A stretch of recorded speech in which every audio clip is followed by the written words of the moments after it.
Assalomu alaykum qadim Qarliq eli. Aziz qishloqdoshlar, qishlog'imiz ahli uchun yaxshi niyat bilan Qarliq zakovatchilar ligasini tashkil etganmiz. Ushbu zakovat turnirida 18 yoshdan katta bo'lgan, yoshidan, jinsidan, kasbidan qat'iy nazar barcha qishloqdoshlarimiz qatnashishi mumkin. Qishlog'imizda ilmli, zakovatli insonlar juda ham ko'p. Dehqonlar, chorvadorlar, tashkilot xodimlari orasida, muassasalarda, qo'shni viloyatlarda, chet ellarda ishlab yurgan qancha qiziquvchan odamlarimiz bor.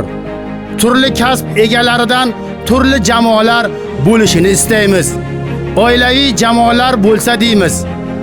Qiziqarli, mantiqiy, ilmiy ommaviy savollar bilan ishtirok etishingiz tarafdorimiz. Qo'shni tumanlardan, viloyatlardan savollar kelyapti. Savollarning ham aksariyatini qishloqdoshlarimiz tomonidan kelishini juda ham xohlaymiz. Oxirgi 2 turdan buyon yana bir yaxshi qishlog'imizning yosh iste'dodlarini kashf etish maqsadida iste'dod loyihasini tashkil etdik. Endi shu loyihaga ham yoshi katta bo'lgan, iqtidorli, ijodkor qishloqdoshlarimizni jalb qilmoqchimiz. Ko'p joylarda falonchi yaxshi she'r aytadi, she'r yozadi, ashula aytadi deb eshitib qolamiz. Endi shularni ko'rsatish vaqti keldi.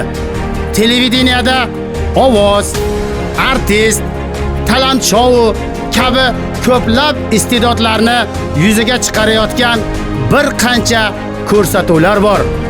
Qishlog'imizda shu ko'rsatuvlarga chiqish istagida bo'lganlar qancha.